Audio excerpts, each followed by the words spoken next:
সুপ্রিয় দর্শক, এইমাত্র পাওয়া সকালের আপডেট সংবাদে আপনাদের স্বাগতম। শুরুতে জানিয়ে দেব সংবাদ শিরোনাম। ভয়ঙ্কর চাঞ্চল্যকর তথ্য ফাঁস, জামায়াতের মদদে জেএমবির উত্থান ঘটেছিল যেভাবে, থাকছে বিস্তারিত। জানিয়ে দেব দ্রব্যমূল্যের বাজারে আগুন, ইউনিসীয় নীতিতে পুড়ছে কৃষক ভোক্তা উভয়ে, থাকছে বিস্তারিত প্রতিবেদনে। জানিয়ে দেব একের পর এক বিতর্ক অভিযোগ উঠছে দুর্নীতিবাদ জঙ্গি উপদেষ্টা আসিফের বিরুদ্ধে, থাকছে বিস্তারিত। জানিয়ে দেব পোল্যান্ডের আওয়ামী লীগের উদ্যোগে জাতীয় শোক দিবস পালিত হলো যেভাবে, থাকছে বিস্তারিত প্রতিবেদনে। জানিয়ে দেব বাংলাদেশ নিজামে ইসলাম পার্টি বললেন ভিনদেশি এজেন্ডা, পিআর পদ্ধতি নির্বাচন ইসলাম বিরোধী, থাকছে বিস্তারিত। এবং সর্বশেষ জানিয়ে দেব জেট ফুয়েলে 2100 কোটি টাকা বকেয়া গোপন করে 55 বছরের ইতিহাসে সর্বোচ্চ মুনাফার দাবি। সুপ্রিয় দর্শক মণ্ডলী, এতক্ষণ শুনছিলেন সংবাদ শিরোনাম, এবার জানাবো বিস্তারিত। তার আগে অনুরোধ থাকবে ভিডিওটি ভালো লাগলে চ্যানেলটি সাবস্ক্রাইব করে পাশেই থাকবেন, ধন্যবাদ। এদিকে জামায়াতের মদদে জেএমবির উত্থান, নিষিদ্ধ জঙ্গি সংগঠক জেএমবি কর্তৃক দেশব্যাপী সিরিজ বোমা হামলার 11 বছর। এদিকে বিএনপি সরকারের আমলে 2005 সালে দেশের 63 জেলায় মুন্সিগঞ্জ বাদে যুগোপযুক্ত বোমা হামলা চালিয়েছে নিষিদ্ধ জঙ্গি সংগঠন জেএমবি। সিরিজ বোমা হামলা করতে 1200 কোটি টাকা ফান্ড গঠন করা হয়েছিল। ফান্ডের সিংহভাগ টাকা এসেছিল মধ্যপ্রাচ্যের কয়েকটি দেশ থেকে, বাকি অর্থ যুদ্ধাপরাধীদের গঠিত একটি রাজনৈতিক দল ছাড়াও বিভিন্ন এনজিওর মাধ্যমে যোগান দেওয়া হয়েছিল। 2001 সালে বিএনপি জামাত জোট ক্ষমতা নিলে দেশের ভয়াবহ জঙ্গিবাদের উত্থান ঘটে। দেশব্যাপী একের পর এক হামলার ঘটনা ঘটতে থাকে। এর মধ্যে 2004 সালে 21শে আগস্ট শেখ হাসিনা সহ আওয়ামী লীগকে নেতৃত্ব শূন্য করতে গ্রেনেড হামলা চালানো হয়। এমন ঘটনার পর বিএনপি হামলার জন্য আওয়ামী লীগকেই দোষারোপ করতে থাকে।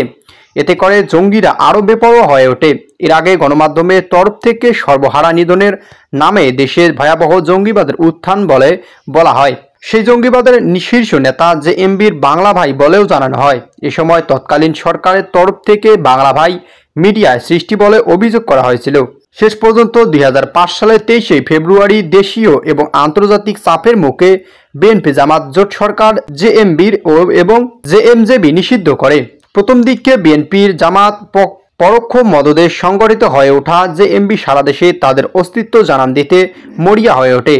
তার এই ধারাবাহিকতায় জেএমবি মুন্সিগঞ্জ জেলা বাদে দেশের 63 জেলায় বেলা 11টায় সিরিজ বোমা হামলা চালায়। দেশের 300 স্থানে মাত্র আধ ঘন্টার ব্যবধানে একযোগে 500 বোমার বিস্ফোরণ ঘটায়। এতে 2 জন নিহত ও 2 শতাধিক লোক আহত হয়। মামলা চালানো হয় হাইকোর্ট, সুপ্রিম কোর্ট, জেলা আদালত, বিমানবন্দর, বাংলাদেশ থাকা মার্কিন দূতাবাস, জেলা প্রশাসক, জেলা পুলিশ সুপার কার্যালয়, প্রেস ক্লাব, সরকারি আধা সরকারি গুরুত্বপূর্ণ স্থাপনা লক্ষ্য করে হামলার স্থান সমূহে জেএমবি লিফলেট পাওয়া যায়। এদিকে দ্রব্যমূল্যের বাজারে আগুন, ইউনিসীয় নীতিতে পুড়ছে কৃষক ভোক্তা উভয়ই। এদিকে গৃহিণী লাবণী আক্তারের মতো লক্ষ লক্ষ মানুষ আজ বাজারে গিয়ে হতভম্ব। 1 কেজি গোল বেগুনের দাম শুনে বোঝার উপায় নেই যে এটা কোনো স্বপ্ন নাকি বাস্তব। 200 টাকা দাম শুনে তার মতো অসংখ্য নিম্ন আয়ের মানুষ হতাশায় ভেঙে পড়ছে। সংসার চালানো কষ্টার্জিত টাকা দিয়ে 1 কেজি গোল বেগুন কেনা এখন বিলাসিতা হয়ে দাঁড়িয়েছে। এই দাম বৃদ্ধির পেছনে যেটা কাজ করছে সেটা হলো মোহাম্মদ ইউনূস ও তার অসরকারের ভুল নীতি, উপযোগী দুর্নীতির ফল। তাদের অপশাসন ও অদক্ষতার কারণে আজ বাংলাদেশের সাধারণ মানুষদের ক্ষুধার জ্বালা পাগল হয়ে যাওয়ার দশা হয়েছে। এদিকে ইউনূস ও তার দলবল ক্ষমতায় এসে কৃষি খাতকে ধ্বংসের মুখে ঠেলে দিয়েছে। তারা কৃষকদের জন্য প্রকৃত ভর্তুকি দূর করে বিদেশি সংস্থার হাতে কৃষিনীতি তুলে দিয়েছে। সার, বীজ, সেচের দাম বাড়িয়ে কৃষকদের উৎপাদন খরচ বাড়িয়েছে। পরিবহন ও বিপণন খাতে সিন্ডিকেট ব্যবসায়ীদের তোল্লা দেওয়া হয়েছে। টোল, চাঁদা, সিকিউরিটি ফি নামে প্রতিটি সবজি ট্রাকে লুটপাট চলেছে। আর এই সরকারি লুটের মহোৎসব দায় ভোক্তাদের কাঁধেই চাপানো হয়েছে। আমদানি নির্ভরতা বাড়ানোর নামে দেশি সবজির বাজার ধ্বংস করে বিদেশি পণ্যের দাম বাড়ানো হচ্ছে। কোটিপতি ব্যবসায়ীরা লাভবান হচ্ছে আর সাধারণ মানুষ কষ্ট পাচ্ছে। বর্তমান বাজারে সবজির দাম দেখে মনে হয় এদেশে কৃষক নেই, আছে শুধু মধ্যস্থ ভোগী আর সরকারি মাফিয়ারা। ইউনূসের নীতিতেই এই লুটেরাদের হাত শক্ত করছে। 200 টাকা কেজি বেগুন, 240 টাকা কাঁচামরিচ যেন একটা কোনো বাজার নয়, এটা একটা খোলা অগ্নিকুণ্ড।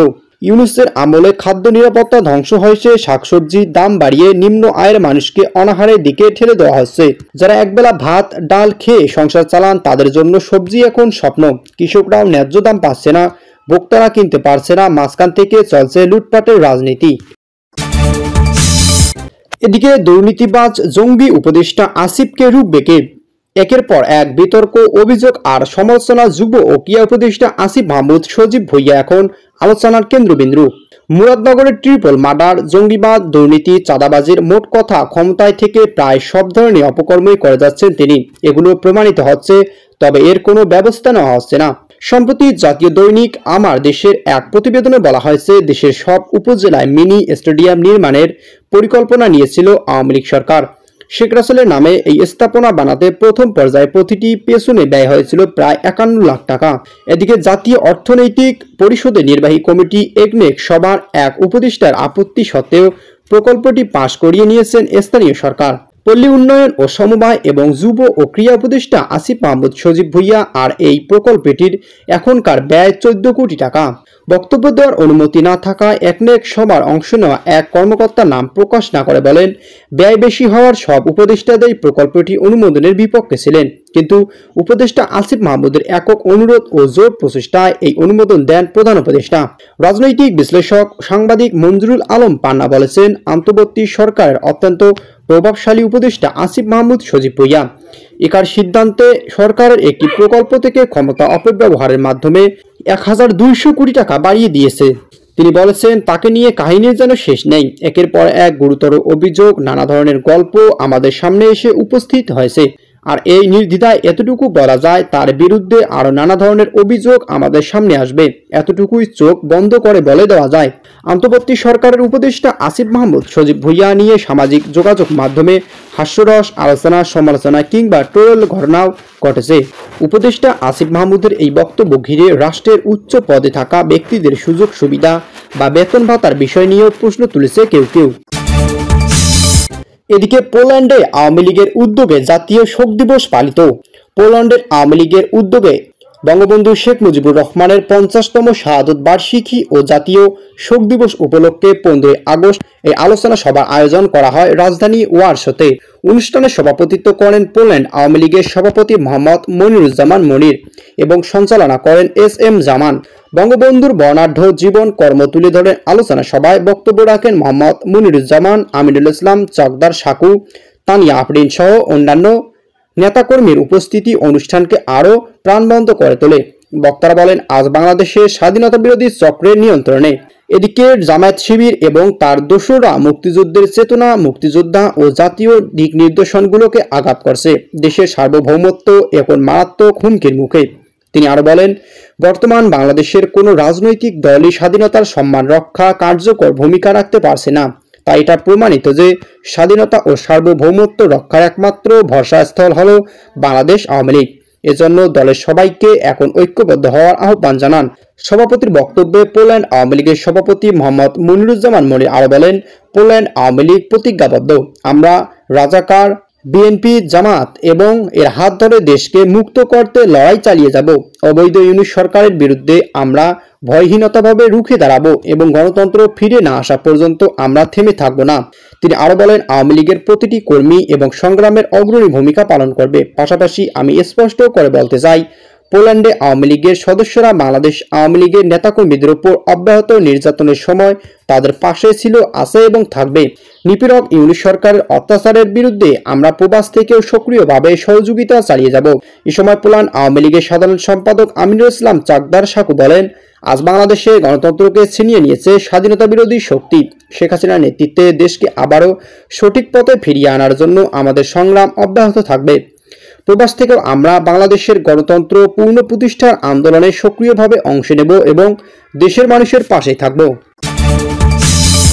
এদিকে নিজামে ইসলাম বলেন, ভিনদেশি এজেন্ডা পিআর পদ্ধতির নির্বাচন ইসলাম বিরোধী। সংখ্যানুপাতিক পদ্ধতির পিআর নির্বাচনের জন্য ইসলামপন্থী রাজনৈতিক দল জামাতে ইসলামী, জামাতে আন্দোলন সহ একাধিক দল দাবি জানালেও পিআর পদ্ধতিকে ইসলাম বিরোধী হিসেবে ফতোয়া দিয়ে নিজামে ইসলাম পার্টি বলেছেন, ভিনদেশি এজেন্ডা বাস্তবায়নের মাঠে নেমেছে অনেক দল। সম্প্রতি বাংলাদেশের নিজামে ইসলাম পার্টি নির্বাহী সভাপতি মাওলানা এ.কে.এম. আশরাফুল হক বলেছেন, আসন ভিত্তিক নির্বাচন পদ্ধতি একটি মীমাংসিত বিষয়, এখানে সংস্কারের কোনো অবকাশ নেই। তিনি বলেন, যারা কথিত পিআর পদ্ধতি নির্বাচনের দাবিতে ভিনদেশি এজেন্ডা বাস্তবায়নের মাঠে নেমেছে, সুষ্ঠু নিরপেক্ষ নির্বাচন হলে তারা অনেকেরই জামানত পর্যন্ত থাকবে না। এদিকে তিনি আরো বলেন, যারা প্রচলিত নির্বাচন পদ্ধতির বাইরে যে আনুপাতিক তথা পিয়ার মতো আজগুবি নির্বাচন পদ্ধতি দাবি করছেন, এর মধ্যে কিছু ইসলামিক দলকেও আমরা দেখতে পাচ্ছি। অথচ পিয়ার পদ্ধতি নির্বাচন একটি ইসলাম বিরোধী পদ্ধতি, কারণ রাষ্ট্র পরিচালনার জন্য ইসলাম জনগণকে যোগ্য ও ভালো ব্যক্তি নির্বাচন করতে বলেছে, দল বা প্রতীক নির্বাচন করতে বলেনি। এদিকে গণমাধ্যম পাঠানো এক বিবৃতিতে বাংলাদেশে নেজামে ইসলাম পার্টি নির্বাহী সভাপতি মাওলানা AKM আশরাফুল হক এমন মন্তব্য করেন। আওয়ামী লীগ পুনর্বাসনের জন্য পিআর দাবি করা হচ্ছে মন্তব্য করে তিনি বলেন, এই পদ্ধতি সরকার ও রাষ্ট্রকে সময় দুর্বল করে বিদেশিদের তাবেদার বানানোর গভীর ষড়যন্ত্র করছে। পিআর পদ্ধতিকে বিদেশি ফরমাইশি নির্বাচন পদ্ধতি দাবি করে আশরাফুল হক বলেন, নির্বাচন সংস্কার অভিনব এই পদ্ধতি দাবি প্রতীত ফেসিবাদকে পুনর্বাসনের নিয়ামক ভূমিকা পালন করবে, কারণ আগামীতে দেশের কোথাও কোনো আসন এককভাবে স্বৈরাচার আওয়ামী লীগ এবং তাদের সহযোগী কোনো প্রার্থী বিজয়ী হওয়ার সম্ভাবনা নেই। এদিকে জেট ফুয়েলের 2100 কোটি টাকা বকেয়া গোপন করে 55 বছরের ইতিহাসে সর্বোচ্চ মুনাফার দাবি বিমানের। বিমান বাংলাদেশ এয়ারলাইন্সের মহাব্যবস্থাপক জনসংযোগ ABM রওশন কবিরের বরাতে গণমাধ্যমকে পাঠানো এক বিজ্ঞপ্তিতে এ দাবি করা হয়েছে। গত এক বছরে রাষ্ট্রায়ত্ত সংস্থাটি ইতিহাসে সর্বোচ্চ মুনাফা করতে সক্ষম হয়েছে। বিবৃতিতে দাবি করা হয়, বিমান বাংলাদেশ এয়ারলাইন্স 2024-25 অর্থ বছরে 937 কোটি টাকা মুনাফা অর্জন করেছে, যা সংস্থার 55 বছর ইতিহাসের জন্য অনন্য রেকর্ড। পূর্বে সর্বোচ্চ মুনাফা ছিল 2021 ও 22 অর্থ বছরের 440 কোটি টাকা। যদিও পদ্মা অয়েল কর্তৃপক্ষ এই মুনাফা অর্জনের আনন্দের ওপর পানি ঢেলে দিয়ে জানিয়েছেন, তারা বিমান থেকে জেট ফুয়েল বিক্রির প্রায় 2100 কোটি টাকা বকেয়া পাওনা রয়েছে, অথচ এই অর্থ পরিশোধ না করেই বিমান মুনাফা ঘোষণা করে বসে আছে। প্রসঙ্গত, পদ্মা অয়েল বাংলাদেশ একমাত্র জেট ফুয়েল সরবরাহকারী প্রতিষ্ঠান এবং এটি বাংলাদেশ পেট্রোলিয়াম কর্পোরেশন BPC সহযোগী সংস্থা। BPCর দায়িত্বশীল জৈনিক কর্মকর্তা জানান, জুন মাসের হিসাব অনুযায়ী বিমান বাংলাদেশ এয়ারলাইন্স কাছে পদ্মা অয়েলের বকেয়া প্রায় 2100 কোটি টাকা। এর মধ্যে সামান্য কিছু পরিশোধ হলেও এখনও বকেয়া পরিমাণ 2000 কোটি টাকার নিচে। বিবৃতিতে বিমানের দাবি, রেকর্ড মুনাফার পেছনে তাদের দক্ষ সম্পদ ব্যবস্থাপনা, কার্যকর কৌশল এবং যাত্রী সেবা ধারাবাহিক উন্নয়ন গুরুত্বপূর্ণ ভূমিকা রেখেছে। 1972 সালে মাত্র 1,90,00,000 টাকা আয় দিয়ে যাত্রা শুরু করা বিমান আজ 11,631 কোটি টাকা আয়ের একটি আধুনিক ও প্রতিযোগিতামূলক সংস্থা। 2024-25 অর্থবছর বিমানের কার্যক্রম যাত্রী পরিবহন হয়েছে 3.4 মিলিয়ন, কার্গো পরিবহন 43,918 টন এবং কেবিন ফ্যাক্টর 82% উন্নীত হয়েছে। 2025 সালে বা জানুয়ারি মাসে সর্বোচ্চ টিকিট বিক্রির রেকর্ডও তৈরি হয়েছে। বিমান বহরের বর্তমান 21টি উড়োজাহাজের মধ্যে 19টি নিজস্ব মালিকানাধীন, যার মধ্যে রয়েছে আধুনিক জ্বালানি সাশ্রয়ী বোয়িং ড্রিমলাইনার। সংস্থাটির নিজস্ব লাইন মেইনটেন্স সুবিধা থাকায় উড়োজাহাজ রক্ষণাবেক্ষণ দেশেরই সম্পন্ন করা হয়, যা ব্যয় সাশ্রয় ও নিরাপত্তা নিশ্চিত করে। উল্লেখ্য, ড্রিমলাইন সহ বিমানের আধুনিক সকল উড়োজাহাজ সংগৃহীত হয়েছিল শেখ হাসিনার নেতৃত্বাধীন আওয়ামী লীগ সরকারের সময়।